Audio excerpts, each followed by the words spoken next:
Well, that played out exactly like we thought it was going to, right? We discussed on yesterday's show, Tennessee should be number 4. It's going to be number 5. Tennessee came in at number 5. The reaction. We got some thoughts, even though we knew it was coming. All that and more right here on a Wednesday Locked On Vols. You are Locked On Vols, your daily podcast on the Tennessee Volunteers. Part of the Locked On Podcast Network, your team every day.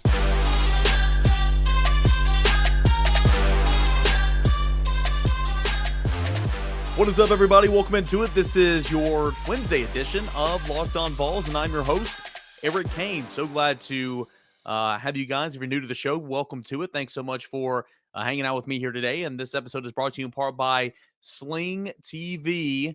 You can catch college football every single weekend on Sling. Sling, it's the TV that you love for the price that you're going to love as well. All right, so the big story here on today's show, Tennessee drops from number 1 to number 5 in this week's college football playoff rankings. We briefly went over it yesterday's show. Today, we'll go over it again. We got Pro Football Focus grades from the Georgia loss in segment 2, and then Josh Ward to finish off a Wednesday show. Of course, a lot of Missouri preview the rest of the week. Going to try to get some guests on and bring you some good coverage of the Missouri Tigers. Maybe a little Hendon Hooker Heisman talk as well, and his chances moving forward. If you're watching on YouTube, please subscribe. If you haven't subscribed to the channel, hit that like button. But you see at the bottom of my little scrolling screen here, I've got the college football playoff rankings up through number 7 for what just happened for what happened last night in the reveal of the college football playoff rankings for week 2. Number 1 is Georgia. Number 2 is Ohio State. Number 3 is Michigan. No surprise there, right? I mean, Georgia knocked off Tennessee, who took home the number 1 ranking in the college football playoff rankings last week. So you just you jump up there and take number 1 spot. So Georgia, easy. Ohio State didn't look impressive, but you didn't lose. So you kind of just stay right where you're at. Michigan moves up from 5 to number 3, of course, because Alabama lost and, of course, Tennessee lost. And then TCU jumps in there at number 4. Remember, you only take 4 teams to the playoffs. And then Tennessee's at 5. Oregon is at number 6. LSU is at number 7. So this was expected. This is what we thought would happen, but still, it's not like it's the right thing to do. I've said this the last couple of days. I mean, that college football playoff ranking show, it is made for TV drama. They want me to tune in every single week.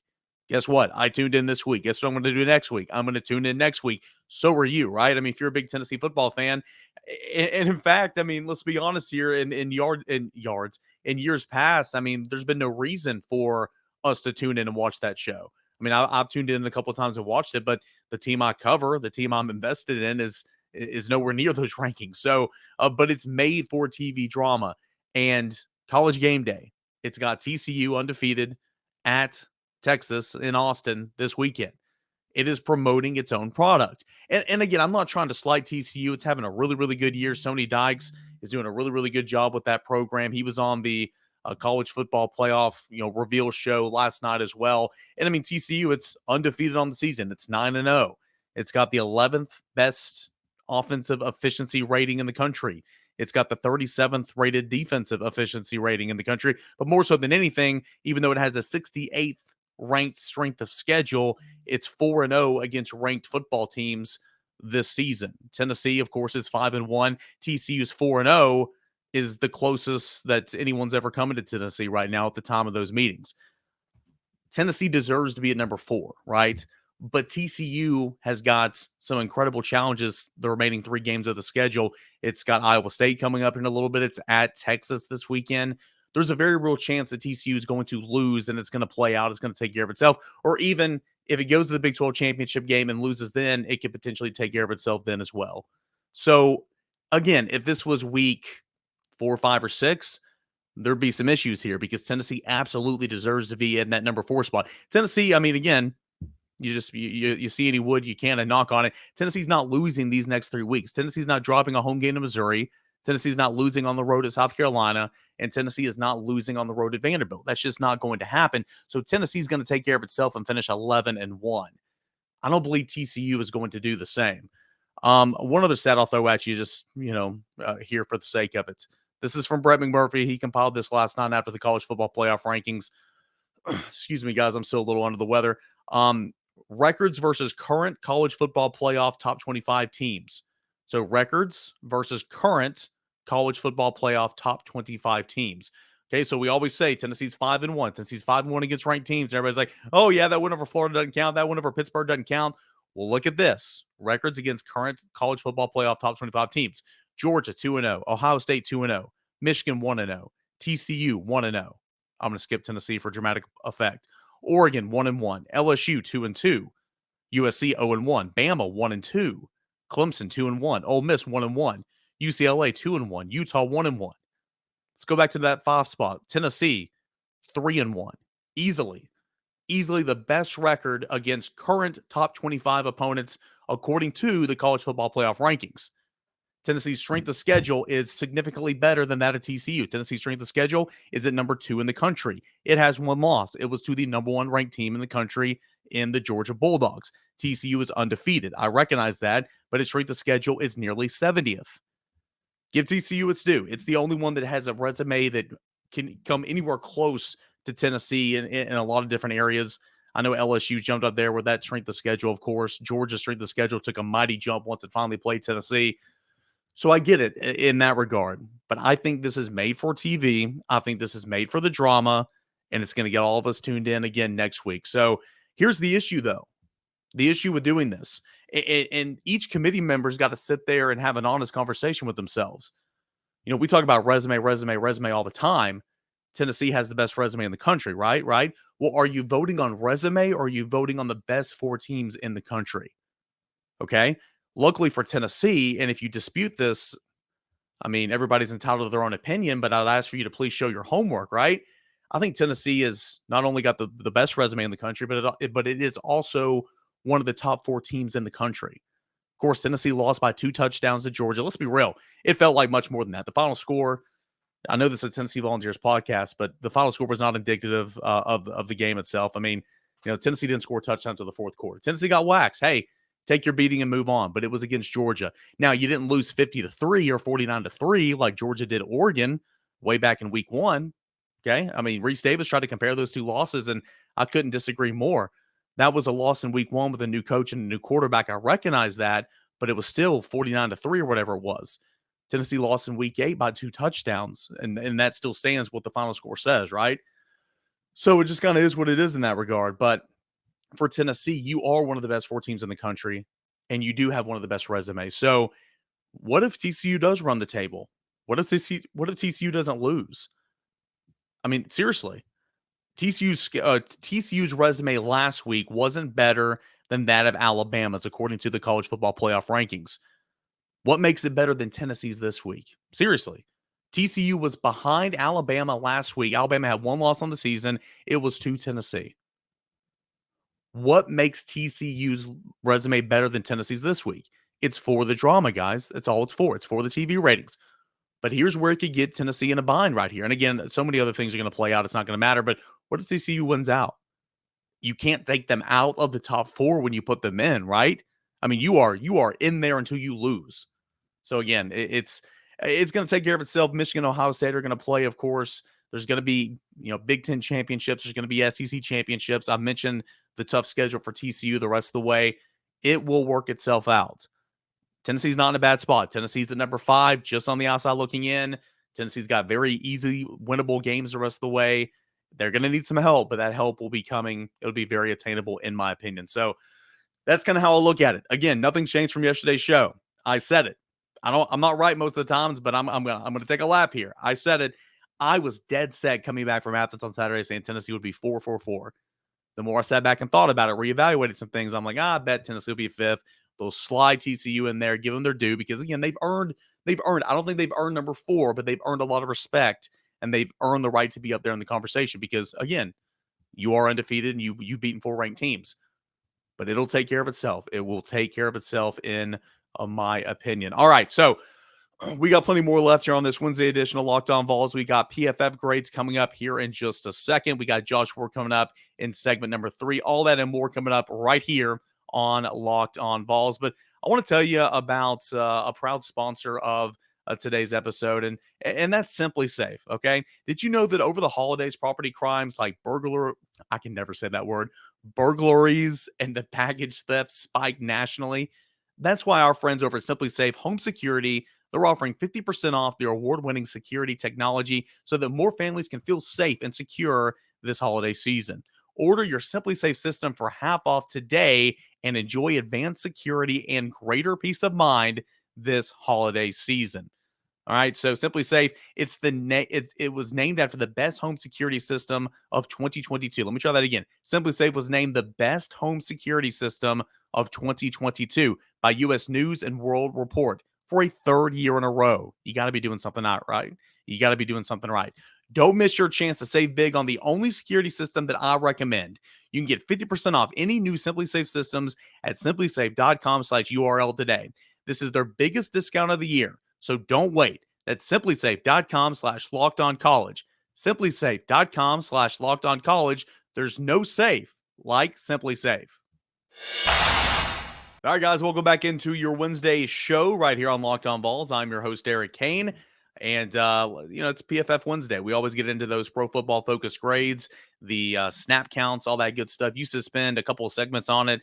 But with so much going on in this football season, when Tennessee is, kind of where it is in the college football playoff rankings, I had to dial it back just a little bit to get all the content in. But here we go. Tennessee, in terms of the pro football focused grades, again, they weren't fantastic. Tennessee didn't play well against Georgia. I'm not breaking any news there. Offensively, Tennessee played 17 guys. Defensively, Tennessee played 23 guys. I'll go in order of the grades and kind of how they graded out. Number one on offense was Cooper Mays, 80 snaps, 70.8 was his grade. And if you're watching on YouTube as well, I've got the grades that are kind of scrolling through the bottom line right here. But you've got less than 50 is considered a backup level type player. You've got, let's start at the top. Elite is from 90 to 99. Very good is from 80 to 89. Above average starters from 70 to 79. Average starter is 60 to 69. Below average starter is 50 to 59. And less than 50 is considered a backup level player. Cooper Mays led the way with a 70.8 grade overall and 80 snaps. Cedric Tillman, 76 snaps, 67% grade. Darnell Wright, 80 snaps, 66.1% was his grade. Jabari Small, 65.3 was his grade. He only played 16 snaps, of course, because he went out with injury. Jerome Carvin, 80 snaps, 63.6% was his grade. Hendon Hooker, the sixth highest grade on offense, 80 snaps, 62.3 was his grade. That's easily his lowest so far of the season. Jacob Warren, tight end, 39 snaps, 60.2 was his grade. Jalen Hyatt, 76 snaps at wide receiver, 59.2. Brew McCoy, 79 snaps at wide receiver, 55.0 was his grade. Jalen Wright, who came in place of Jabari Small for the remainder of the game, played 62 snaps in reserve.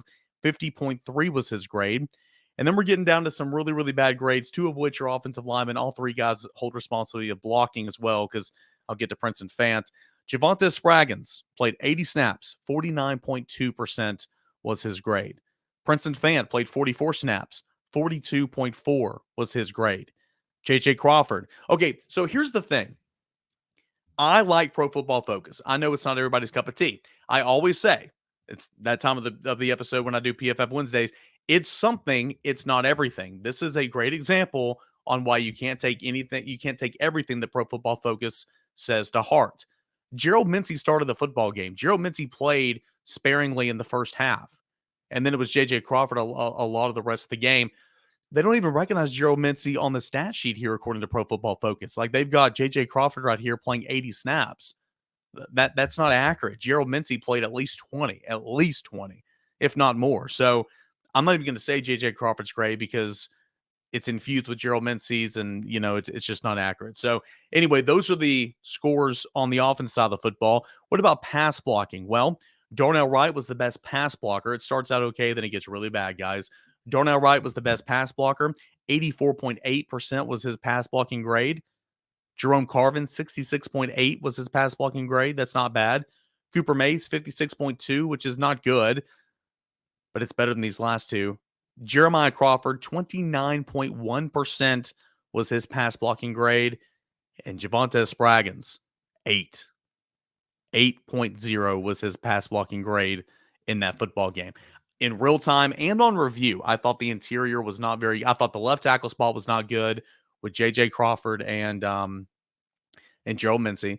I did not think that Javonte Spraggins played a very good football game. I didn't think Cooper Mays played a very good football game. Cooper Mays, his grades are not really reflective of that. But Javonte Spraggins certainly and J.J. Crawford, not good grades in this football game whatsoever. Georgia's good. Give credit to Georgia. They are a good football team. But yeah, these grades are not very good. Let's shift our focus over to the defensive side of the football.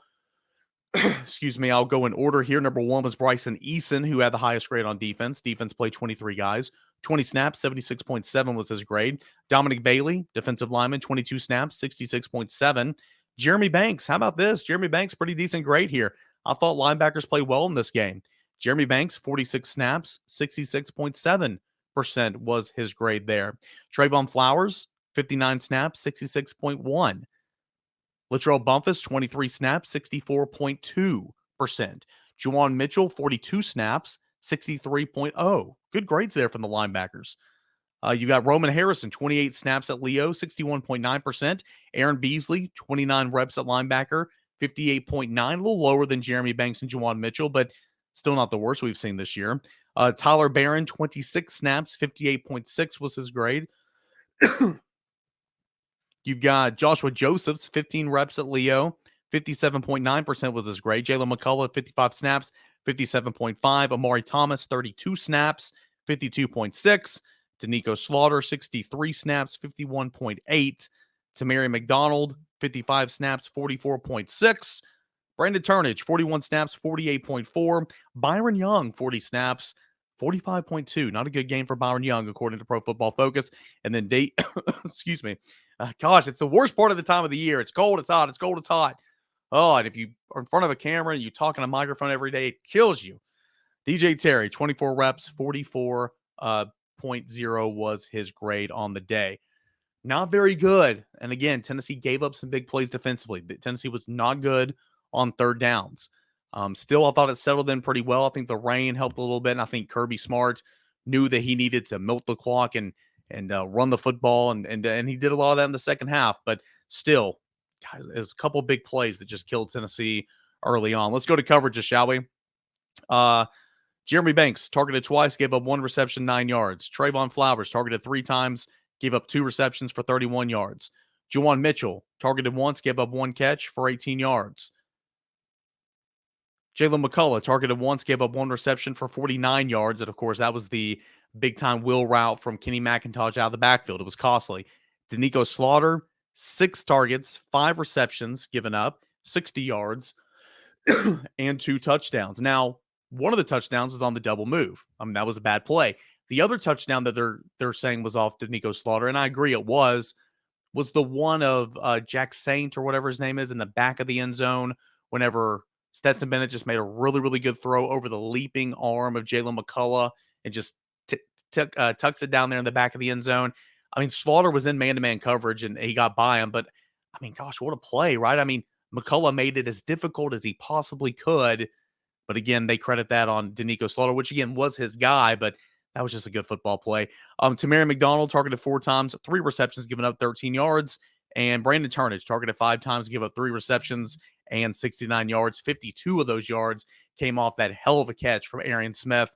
Again, I think that was just a good football play. So those were the Pro Football Focus grades from Tennessee's loss to Georgia. I think we all can agree that you just kind of flush that and move on. Tennessee is a much better football team than what it showed against Georgia, but that loss counts. We'll see how much it counts. Obviously, it dropped Tennessee from number 1 to number 5, but Georgia is a very good football team, and Georgia will go undefeated on this season. So those are the Pro Football Focus grades. Let's check in with Josh Ward, get his thoughts on Tennessee's loss to Georgia, where Tennessee's chances are in the college football playoff. That and a whole lot more coming up next right here on Locked On Vols. But I want to share a proud sponsor of today's show. It's Built Bar. It's great because you got to try this. I'm talking about Built Bar's new reimagined flavors, cookie dough topper, coconut brownie bar, and coconut brownie topper. All right. White chocolate peppermint granola. It's Built's take on the granola bar, so it's more filling and still insanely tasty. And candy cane brownie puff. Built puffs are like biting into a universe filled of deliciousness, like a cloud, really. All right. First off, for anyone who hasn't tried Built Bars before, they're literally the best tasting protein bars ever built. Little punny there, right? They've revolutionized nutrition as we know it. 100% real chocolate, 17 grams of protein, and shockingly low sugar and calories, only 130 calories. Just sink your teeth into that first bite, and it'll change your taste buds forever. I'm not kidding. There will be a time before you try these new Built Bar flavors. You will not like that time. All right, so Built, you've really got to try this, especially during the holiday season. Get 15% off your order right now by using the promo code LOCKED15. That's at Built.com. That's 15% off by using the promo code LOCK15. It's all at Built.com. It's Wednesday, so time to welcome on our good friend Josh Ward for a little Ward Wednesday action. Josh coming on for the first time following a Tennessee football loss. A little different this week in Knoxville, but still a whole lot to play for. A lot to play for. The game did not go how Tennessee wanted, quite the opposite, right, on Saturday, but the results right after went just how Tennessee fans hoped they would, with Clemson losing to Notre Dame and looking so awful that a one-loss Clemson team would surely be out of it.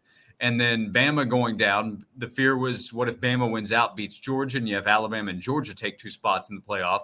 Well, that is out of the equation now. So Tennessee still needs more help, and Tennessee obviously has to take care of business the rest of the way, but that would have been a prerequisite either way.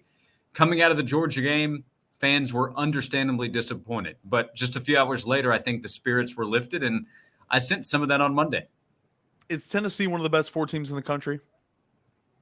I think so. I think part of that is because of how good the offense is. It did not look good against Georgia, and that is something Tennessee will have to answer for if it gets to the college football playoff, because you're probably seeing Georgia again, and you'll see high-level competition in that playoff. But Eric, when I go through the other teams that we're just talking about right now, teams that have a chance to get in, Ohio State, Michigan, TCU, Oregon, USC, those other teams that I look at, could they beat Tennessee on a neutral field? Of course. But could Tennessee beat them? I think the answer is of course as well. So I think Tennessee is in that mix. And then you take the resume that Tennessee has and put that with how good the offense has been overall this season, save for the Georgia game, then I think Tennessee is one of the 4 best teams. We'll see if the committee believes that's the case here in a few weeks, based on what other teams do. What do championships mean? All of that has to be answered. But in terms of the makeup of Tennessee's football team and what Tennessee has done over the course of this season, yes, I think Tennessee is one of the 4 best teams, or at least has a great case to say that. Tennessee goes down to Athens and really just never got going. Took until the 4th quarter to score its first touchdown of the football game. The final score really does not look that bad. You lost by 2 touchdowns, but Tennessee, it got its tail whipped. I mean, no ifs, ands, and buts about it.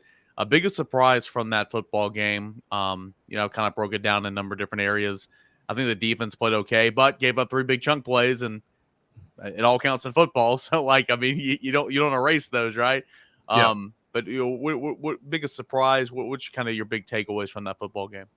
Probably my biggest surprise was the offensive line and protection just not holding up at all against Georgia. And I thought there would be a bigger challenge than maybe a lot of people wanted to believe last week because of the sack numbers for Georgia. I still looked at Jalen Carter coming back and the talent they had up front and thought, you better be ready. But Tennessee did not look ready. And part of it may have been as the game went along that Georgia was able to kind of tee off. But look around the goal line, the protection that wasn't there enough. Jalen Carter was an absolute force. And Georgia heard all week probably, hey, Nolan Smith's gone. This team, they can't get to the quarterback.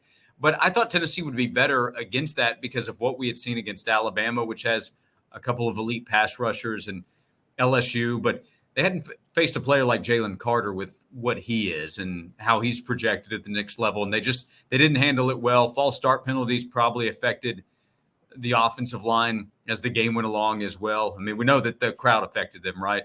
So that, and then to go with that would be just mistakes being made pre-snap. And as the game went along, the spot was on Saturday was too big for Tennessee. Doesn't mean that Tennessee can't handle Georgia and the pressure that they'll face if they see each other again. But no doubt, Tennessee was affected by Sanford Stadium. That was before the ball was snapped and certainly after it was snapped, and that surprised me. Are you shocked they didn't run Hendon Hooker a little bit more? Because I feel like that's a big part of its game. You don't want him to do it all the time because you don't want him taking hits. But Mhm. in games like Tennessee, Georgia, Tennessee, Florida, Tennessee, Alabama, you need Hendon Hooker to run the football to win the game. And there was very little of that. And I feel like at points in times, whenever he's sitting in the pocket and he's being selective, you just got to take off and go.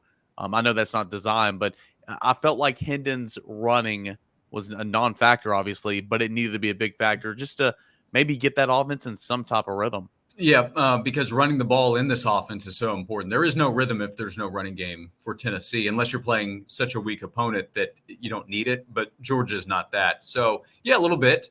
Jabari Small's absence definitely hurt. And then no Hendon Hooker in that part of the game.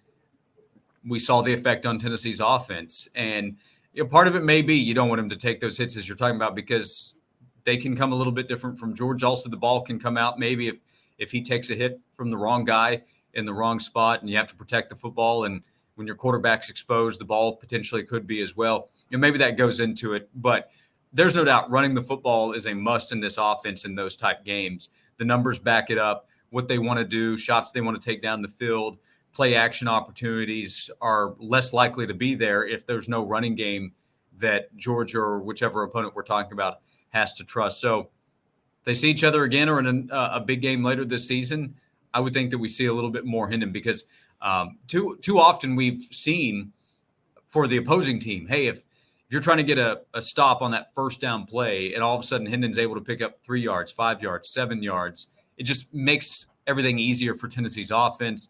They get going tempo. There's that rhythm you're talking about, and Tennessee can take off from there. That was not there against Georgia. Hey, let me ask you this. I took a beating earlier in the week because, I remember 2017, and no year is the same. I understand that. There's different circumstances. But one of the playoff scenarios is if LSU wins out and beats Georgia in the SEC championship game, LSU can be in the college football playoff as a 2-loss team. I don't think that will happen. I don't see LSU beating Georgia. But tell me that's a possibility because I think that is, or am I completely off base here? Yes, it's a possibility. Likely, I don't know. But that's part of it. I don't know. I don't think anybody knows, but I do know this in terms of the resume. Even with 2 losses, if LSU has beaten Alabama and has beaten Georgia and has gone through the SEC West the way that it would have done in this scenario, that's going to be impressive to the committee. I know Tennessee has the blowout head-to-head win over LSU in Baton Rouge, and that would work in Tennessee's favor. And Tennessee would have 1 loss versus LSU's 2nd loss. LSU's case would also be that, hey, that Florida State game was the first game of the season with a new head coach. We are not that team anymore, very clearly. And we lost on a blocked extra point to end the game, compared to Tennessee, which beat Pitt from the ACC. That's also, sorry to cut you off, that's also Oregon's backing as well. Yeah, that it was the very start of the season. So I don't know, but Auburn with the 2 losses at the time, the thought was they have a chance to go to the playoff if they win that SEC title game. They just didn't. They lost to Georgia, and then Bama was able to get in. So I would not dismiss LSU as out of it, behind in the race for sure. But if they win out, that's going to be impressive to the committee, no doubt. All right, 2 more quick ones. Hendon Hooker does for the Heisman for his chances, but Hendon did not light it up on Saturday. Neither did CJ Stroud against Northwestern. Does Michigan have to beat Ohio State for Hendon Hooker to win the Heisman now? I would say most likely. Is Tennessee holding out faith for Michigan in terms of a Heisman Trophy? That's just kind of funny to even think about. I know.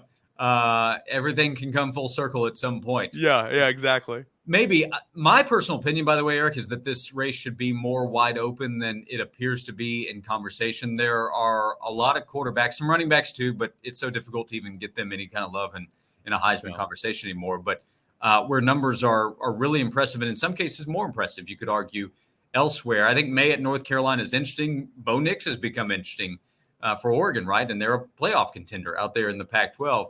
But I thought over the last few weeks, it would be difficult for Hendon Hooker with the loss to beat out CJ Stroud unbeaten.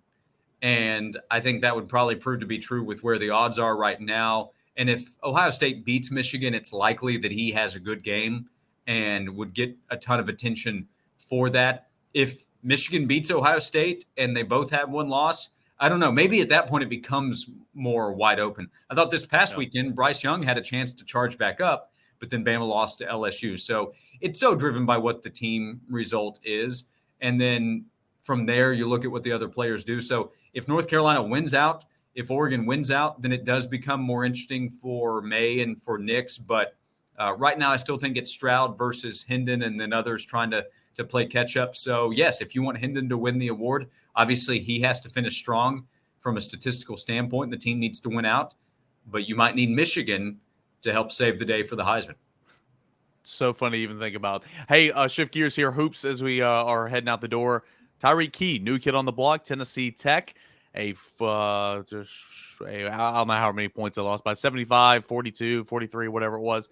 Tennessee basketball gets the season opening win. Tyreek Key, 17 points, 4 made 3-pointers. He looked really good. He looked good in the scrimmage against Gonzaga as well. He's going to be a big part of this Tennessee basketball team. Salute to Vol Hoops on Twitter, noting that Tyreek was the key to victory in the opener. That is just as I would have written it up. So I applaud. And he's going to be a key to the season in all seriousness because of his scoring ability, his ability to shoot from the outside and play multiple roles within the offense with the basketball, away from the basketball. He's an older player, and that matters to me. Yeah, when we look at the potential of Tennessee, part of that is based on Josiah Jordan-James, a fourth-year player, Vescovy, a fourth-year player, Olivia Kumwa, fourth-year player. These guys are more experienced, talented for sure, and Key is talented, but more experienced, older guys to go along with other players who are still developing. We know Zakai will play an important role.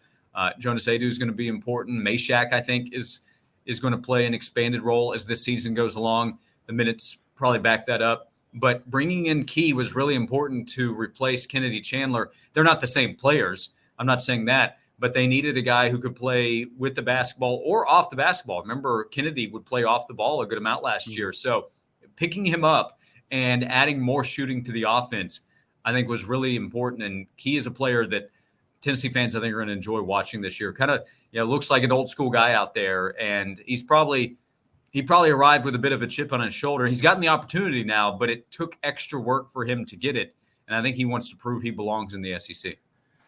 His name is Josh Ward. You can find him on Twitter at Josh_Ward. You can listen to him every single weekday, noon to 3 on 99.1 The Sports Animal, co-host of the Josh and Swain Show.